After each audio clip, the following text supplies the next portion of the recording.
Let's talk about books. This is Book Talk, and I'm your host, Anthony Morore. At Book Talk, we have authors come and tell us about their books. And always we've been having some great authors and some great books on this show. And that means that even today we are going to have a great author. She's going to tell us about her book, Entrenched. And I won't take one more minute. I'll just ask you to join me as we go to meet our guest today, Linda Lee Blackmore. Did I say that right? She's gonna tell us. she's she's right. I hope I did. But then join me and please share this video with all your friends. If you have a question as we are going on, please ask. If you have a comment to make, just make it. We love feedback. We appreciate your feedback. And now let's go and meet our guest today, Linda. Here we go.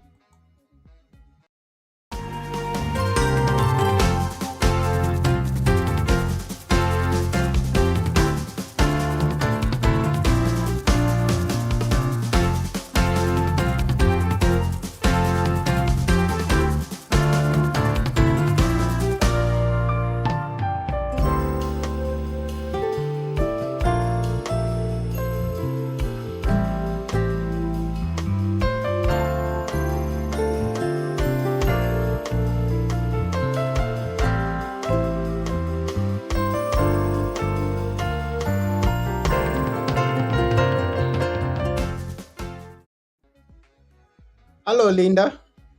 Hello, Anthony. How are you? I'm good. How about you? I'm terrific. Thank you so much for having me today. Yes, we are honored to have you here with us. Thank you for coming. I'm excited. Yes, and I'm curious to know where is it that you're based right now? I am in Pittsburgh, Pennsylvania. Hmm, that's wonderful. How is Yes, the Yeah, go ahead. How born is and the weather? born and raised in Pittsburgh all my life.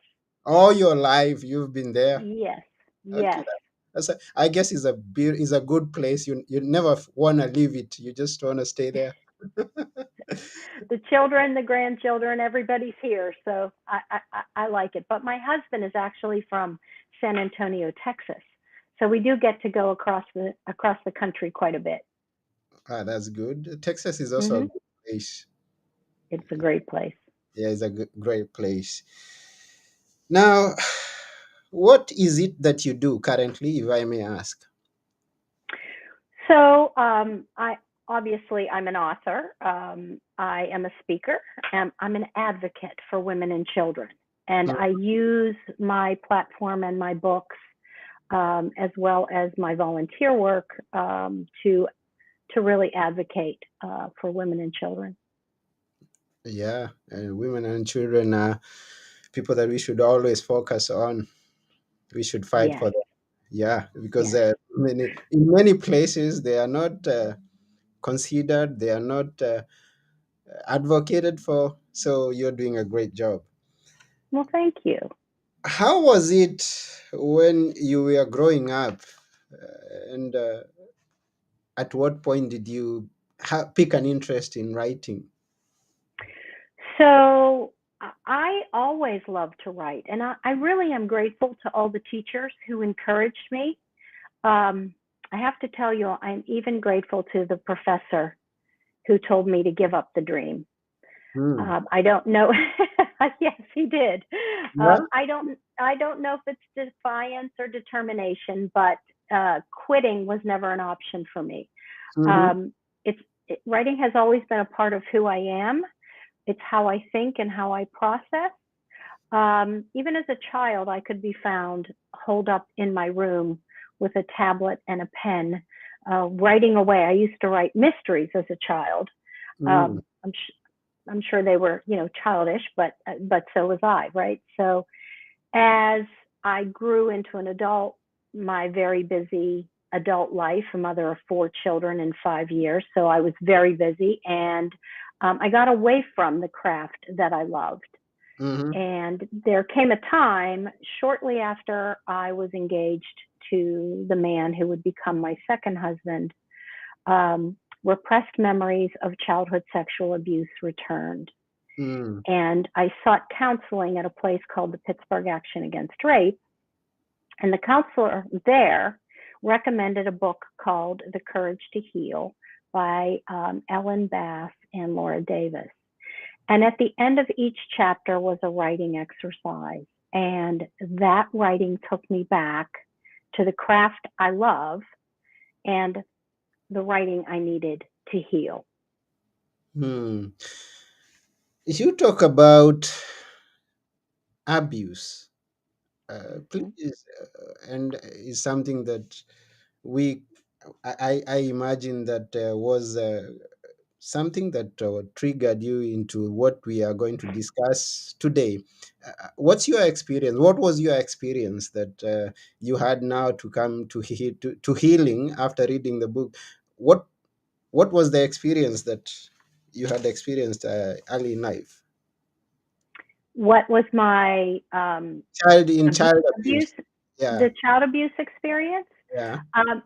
My particular experience was child sexual abuse. I Mhm. was manipulated by someone I trusted, and I really repressed the memory until I became engaged. Of course, the person who abused me was older than me, and my second husband was older than me, which of course I was kind of recreating. I didn't know it at the time, but reaching out to recreate that scenario to help me to remember, to help me to confront those psychological demons. For some people, they do it to gain control over something they may not have had as a child. I think I was really doing it more to get at the outcome I didn't get as a child. Hmm. At what age were you when the abuse was happening, the sexual abuse was? Um, between the ages of 7 and 9, Mm-hmm. and the front cover of my book is me at the age of 7, and that's why I chose that as the front, as the picture I wanted for the front. Um, and that was actually a hard picture to choose because I wasn't sure I wanted my picture on the book, but the publisher said, the best memoir should have your picture on the front, and then I had to choose which picture I wanted. And your communion picture, you're in white, and it's purity and faith Mm. and all those things that were all being violated at the time. Okay. Then you came across the book that brought you back into your passion that you had grown up with, and that's when this book came to be, Enchanted. Actually, Entrenched is my second book. Oh, okay. So yes, so what happened was when I went through the healing, Mm-hmm. um, with the Pittsburgh Action, the therapy. Healing is a journey. I Mm. went through the therapy, and I it had taken me a fairly long time, and it was a hard journey, a dark journey, and a hard journey. But it had taken so many people to get me through that I wanted to give back. So I decided I would write a book about a little girl who, like me, was sexually abused. Mm. I even landed a literary agent. Mm-hmm. Not sure how that happened, but and every month I would send her by mail chapters, a chapter, and a blank cassette tape. And about a week later, she would send me back the red marked pages and her comments. Mm-hmm. Ernest Hemingway said, all you have to do is bleed on the page. Well, I was not bleeding on the page, I was holding back. And I was more like Kurt Vonnegut. He says, I was like an armless, legless woman with a big fat crayon in my mouth. It was a mess. My writing was a mess. But Mm. even though the writing was a mess, this literary agent really seemed to believe in me or in my story. And she kept telling me, I want you to tell your story. There's power in the truth. Mm-hmm. But I knew I wasn't healed enough and I wasn't evolved enough to write a memoir. Those are two very key components. Mm-hmm. But the big reason why I wasn't ready to write it is because my mother didn't even know at the time what had happened to me. Okay.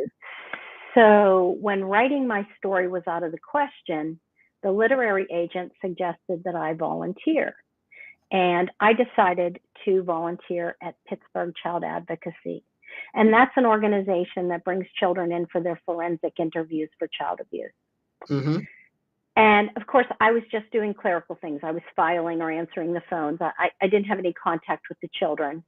And one day, this little boy came in, and I never met him, but his story was on the lips of everyone who passed through the halls. Mm. He had been so sexually assaulted for so long that he lashed out raping his 5-year-old sister. Mm. And I went home that night and I was really, really hurting. I could not get those children out of my head. And I knew one thing: prevention and intervention had to do more. Mm-hmm. But what? I wasn't a therapist. So I thought about my children. They were more likely to listen to and learn from other children than from any adult any time, right? All children are. And that's when the idea came to me. I would write a book, Kids Helping Kids Break the Silence of Sexual Abuse. And Mm-hmm. in that book, children, courageous children, would tell their true stories to educate and help keep kids safe, to intervene if a child is locked in silence, and also to promote healing, Mm-hmm. hope for healing. Yeah. The funny thing is that in 6 very short months, I had all of the stories I needed. I had written the supporting educational chapters, and I even had a publisher. It Mm-hmm. was all happening very, very quickly. Endorsements were rolling in, and speaking engagements were lining up, and it was just happening. I spent the next couple of years traveling the country. Articles were written about my book. I wrote some articles that appeared in different magazines. 17 magazine featured one of the young ladies that was in my book. Montel Williams' show then brought that young lady to the show. She was on stage. I was in the audience as the professional. Mm-hmm. And even though I was still very entrenched in an unhealthy second marriage, I considered myself healed, Mm-hmm. but I wasn't. You aren't. No. One day, many, many years after publishing that first book, my second husband left me for the 4th time to move in with his best friend who had been charged with possession of child pornography. Oh. And of course, I was heartbroken Mm. and confused. And I started writing again. I went back to writing. That was my way of processing and thinking and making sense of things. So I started writing again. And this time I started writing to understand the demons that possessed my second husband. What I found were the demons still in me. Mm-hmm. Over the course of 12 long, slow years, the process gradually shifted from me writing about him to writing about myself. I did not use an outline. I wrote as the scenes presented themselves to me, as the memories came back, as I remembered things. And Mm-hmm. I sat with what I remembered, and I thought about it, and I evaluated it. Of course, I was still in therapy, so I discussed it with my therapist. And through that long and painful process, I slowly began to gain clarity and understanding and put my past. Um, I saw my past as I had never seen it before. I saw myself as I had not seen myself before. Mm-hmm. And then one day, in the middle of our 5th marital separation, actually, and it was our 7th separation. I don't know if you know this, but on average, a woman will leave an unhealthy relationship 7 times before leaving for good. Mm. And we were in our 7th, if you count the 2 separations we had during engagement. We were in our 7th separation, and I was sitting in the bedroom, and on a chair and thinking, and I remembered another event from my childhood. Certainly not as traumatic as the sexual abuse, but equally affecting me. And at that very moment, I knew why I left a kind and loving man for number one, a married boyfriend who in the end sexually assaulted me. Mm-hmm. I knew why, even though I went back to that kind and loving man, I didn't stay with him. Then I left him again for this second husband, who, of course, left me. And no matter how many times he left me, I always took him back, no matter what he did or why he went. And I also knew that there was a very important lesson in my story for other women, why we do the things we do. Um, but I was terrified to expose myself to the world as such a damaged individual. Yeah. So I kind of wrote my story and sat back and held it close to my heart. And then one day I was asked to have lunch with a young lady. She was making a lot of bad choices in her relationships and in her life. And I was asked to have lunch with her.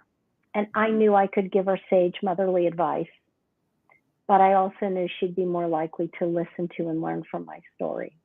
Mm.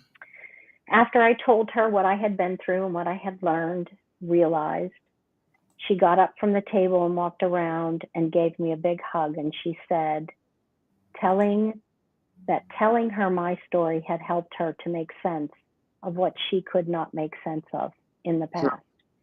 And that's when I knew that my writing group friends, my wonderful 12 years worth of friendships, they were right. They kept telling me that my story could make a difference for other women. And I knew they were right. No matter how scary it might have felt, I had to put myself out there. Mm-hmm. Yeah, it's good to tell the story because you never know what people are going through. And as I'm looking through the reviews that are coming about your book, one party says that a must read for anyone struggling in a toxic relationship because far too many women have lived in unhealthy, abusive relationships and can't figure out how to leave. So, They can't, and it's so unhealthy. And it's mhm, unhealthy for the children too. It's not just unhealthy for the woman. yeah, It's yeah, difficult to leave. yeah. So it's good to share that story. Now, what you've expressed here is what we are going to find in that book. Do you go into detail about the all those abuses that followed there, and do you go into I more details? I am not descriptive because I want other people to be able to envision their experiences. But I tell you enough that you understand exactly what I've been through and how many times I went back or took him back Mm-hmm, and why. It really is an evolution of my growth and understanding. mm-hmm, And also, some of it is grieving. As we go through the process, we begin to grieve the dream that we are giving up. But we also begin to grow in strength and understanding, in self confidence, and slowly we can pave the way to find the strength mm, to have the life that we deserve and that our children who are with us, because what a mother endures, so do her children. So it's really important. It is. And Marnie Grunman said about my book, she wrote, the effects of trauma roll our lives until we take charge, take a chance, and work through it. She says, Entrenched, a memoir of holding on and letting go, will give women the courage to do just that. And I truly hope Marnie Grunman is right. I hope my story, my mistakes, and being able to see me going through it, other women will not beat themselves up for it, but they'll say, look, what I'm going through, she went through. So this is a normal part of the process. Difficult, but I'm not alone. And it's not your fault. When you find yourself in these situations, it's really not your fault. yeah. We all have a past. Mm-hmm, And when our past is cloaked in unresolved childhood trauma, it will lure us toward unhealthy partners mm-hmm, as a way to remember, to confront our psychological issues, to gain control over what we could not control as a child, and also, like me, to get the outcome we did not get as a child. And Mm-hmm. even when our trauma is uh, repressed, even when we don't remember it, it still is in there, affecting the choices we make and the lives we live, even the jobs we choose. Yeah. And I agree with you that every individual's experience is unique to them. And so even without being descriptive of the experiences that you went through, but you give us a picture of the overall thing, then we can view our experiences and know whether, we identify with what you went through and we know how to come out of it using the experiences that you give and the solutions that you provide in the book. I guess you've provided some solutions, some ideas of how to come out of it smoothly. I just show my experience, my journey, and then at the end of the book, I give some resources. Everybody needs to do it their own way.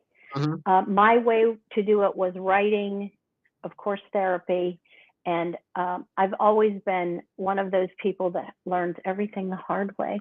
Mm, So I hope for other women they don't have to learn it the hard way, but I think for most of us it really is a process, and we yeah. have to go through the steps to get through it. So, I would say to women that if you find yourself, as I did, gravitating toward unhealthy partners, or if you continue to return to an unhealthy partner, there's a good chance there's something deeper at work for you. And I really would urge women to not try to suppress it or push it away, because that doesn't work, but Hmm.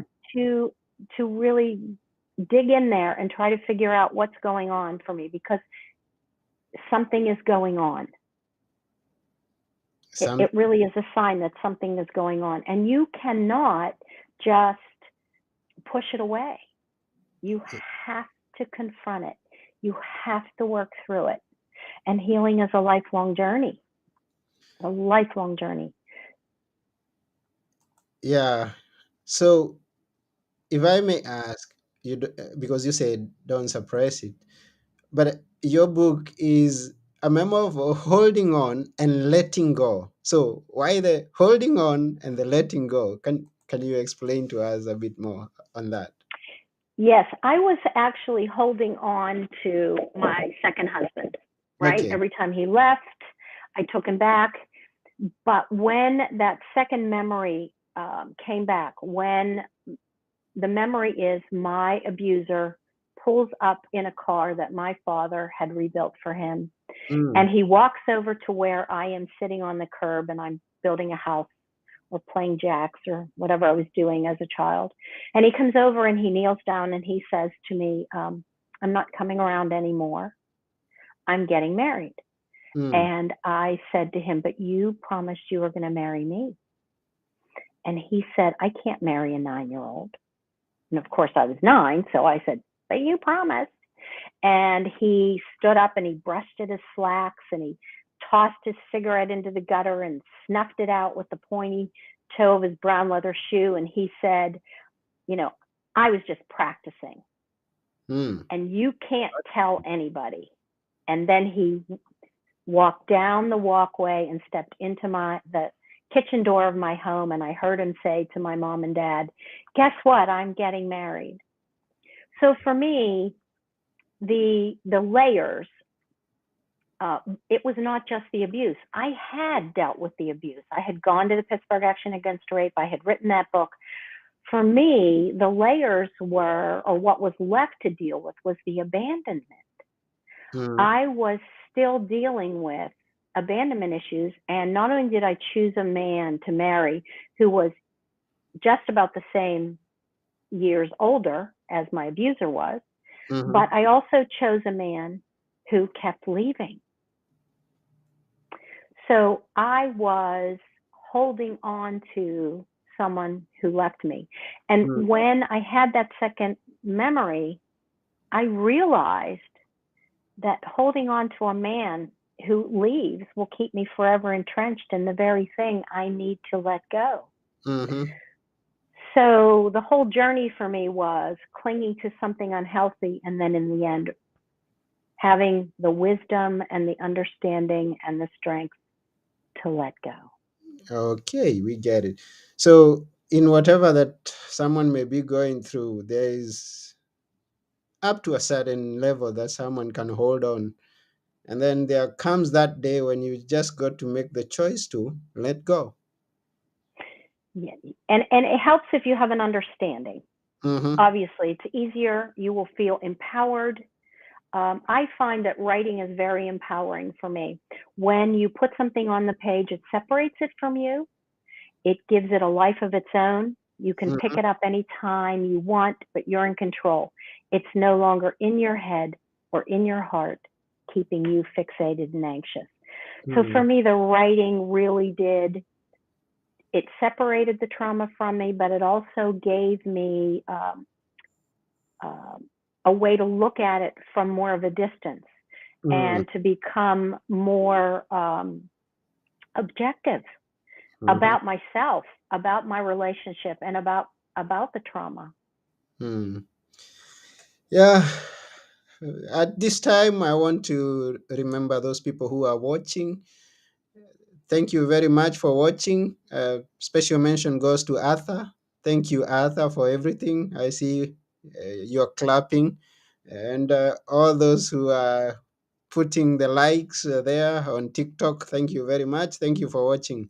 Please share this video or even go to bookplacemedia.com and share it once it's up with all your friends so that we can spread this message far and wide. Now, how would people connect to you if people wanted to connect with you? My website is lindaleeblakemore.com. Mm-hmm. And if you send me a message, I promise you I will answer you. Okay, so www.lindaleeblackmore.com. Yes, BLAKEMORE.com. I was afraid in the beginning that I got it wrong, but I think I got it You were right. close. You were close. Yeah, Blakemore, but it's close enough. Yep. Okay. Yeah, so if you would want to connect with Linda, you can go to her website. And also, you can go click the link that is in the description and go read the book. Yeah, get the Please book. read the book.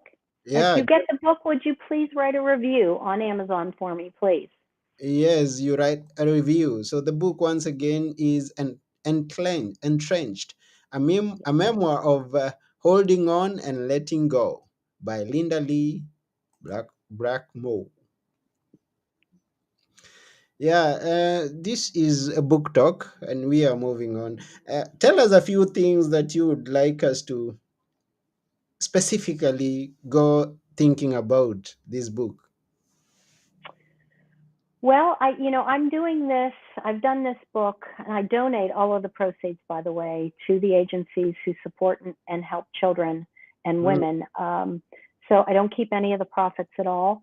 Um, I have three primary goals that I would like, and that is to help other women to understand where they are, how they've gotten there, and perhaps find their own way, my way or their own way, to work their way through their trauma and their unhealthy relationship. mhm, Um, I also offer a free class. It is called Survivor to Author, where if you have any kind of trauma and you would like to use writing to help you to sort through it, mhm, heal, or help others. It's a free class. I can do them in person, but I also do them via Zoom. We've paused for the summer, but we'll be back and doing one either September or October. I have a pretty busy September, so might start the middle of September, but somewhere in that area. And of course, October is Domestic Violence Awareness Month, so it really does work in conjunction with that if we do October. Um, and of course, as I said, the third way that I really want to make a difference is by financially supporting, the social service agencies who are so underfunded. by donating some money, and I also volunteer. So I'm putting my hands and my time in there as well. Um, I think it's really important for people to understand the depth of the statistics, and if you don't know them, 1 in 4 little girls and 1 in 6 little boys will be a victim of child sexual abuse. But here's a statistic that is really hard to hear. A victim of child sexual abuse is 6 times more likely to be reassaulted or reabused sexually as a teen or as an adult. Mm-hmm. That's an awful big statistic. Each year, just in the United States, there are over 463,600 rapes of women 12 years or older. That's 1 in 5 women. Mm-hmm. Half of those assaults are perpetrated by an acquaintance, and a third are never reported. Mm-hmm. 1 in 3 women will experience physical violence by a partner or a former partner. More than 3 women in the United States are killed, just in the United States, are killed every day by a partner or former partner. Of the total domestic violence homicides, 75% of victims are killed by their female victims are killed by their partner. So again, we choose our partners based on our unresolved childhood issues. I've heard those words from every therapist, but I was so entrenched in my own emotional turmoil that I couldn't make any sense of it. After 12 years, I don't know how many therapists, 2 books, I finally get it.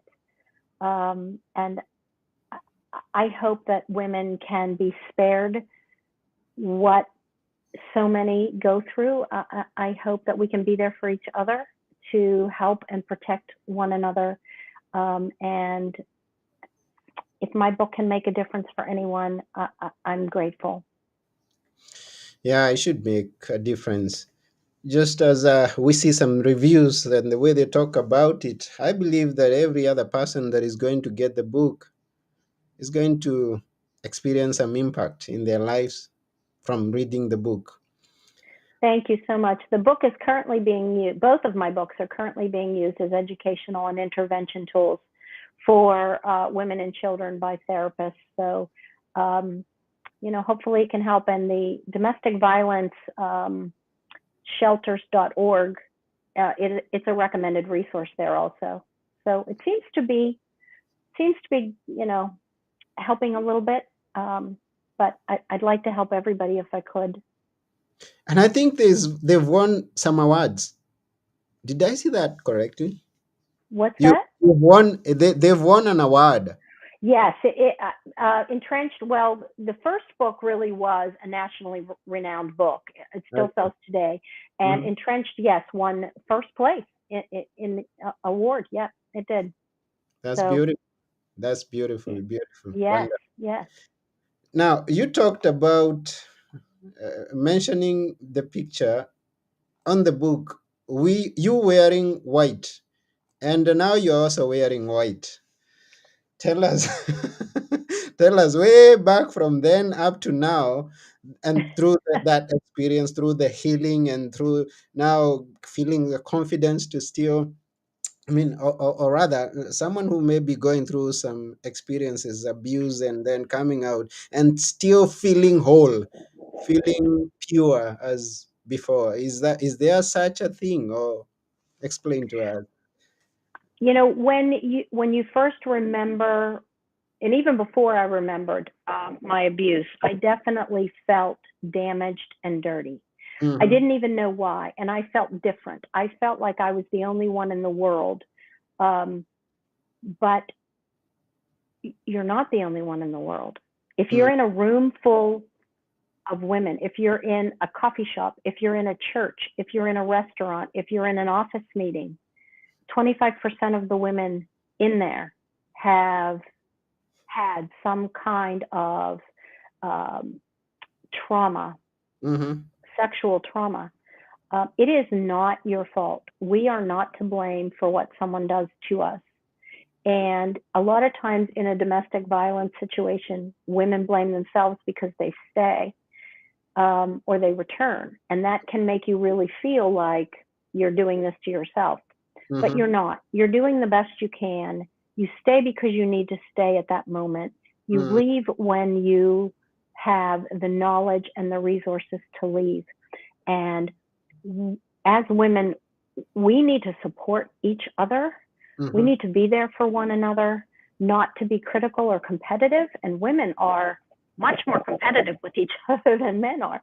Yeah. Um, but we need one another, and it's not your fault. And you have every right to wear white because you are strong and you are determined, and it's not your fault. And you can overcome. You really can. And not only can you overcome, I will tell you that as a survivor, I think I am stronger, more resourceful, and more determined because of what I have overcome. And for Mm. those who want to overcome, you will be surprised at the person that you can allow yourself to be. You can let that person that's inside you out because you are amazing. You Mm. really are. It's okay. Yes, it's hard, and the therapy's hard, and the healing is hard, but it is worth it. Yeah, it's worth it. It is. The healing is hard, but it's worth it. And at the end of the day, you can still feel clean again. Yes, and Mm. beautiful, And beautiful. and Yeah, that beautiful. yeah, it's good Mhm. to hear that. Yeah, it's good to hear that from you.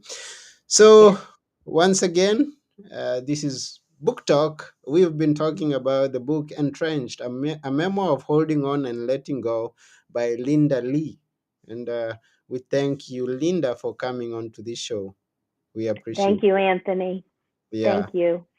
So everyone, go get the book, read it, and as you heard from Linda, it supports an organization. So be someone that supports this organization as well by buying the book. So before we go, Linda, just a few words, very few words, maybe one sentence that we should always remember. You may have mentioned it as we are talking, but a few words that we should always remember from you are. None of us is bigger than our trauma, no matter how smart or educated or resourceful we are. We cannot will ourselves through it or beyond it. We can't ignore it or stuff it. We must confront it. Those are beautiful words. Thank you very much once again. Thank you This, so much. And I wish all of you women love and happiness and hope and beauty. You yeah, deserve it. yeah. Thank you very much. This goes out there to all the women who are listening, and also some men because they also, as you heard from Linda, we have the statistics that say even boys go through it. Yes, they do. Yes. So this has been Book Talk. I have been your host, Anthony Morore. And together with our guest today, Linda Lee, we are saying keep reading and keep making an impact in the world. And that's it for now. Bye. Until next Bye time. bye. Bye.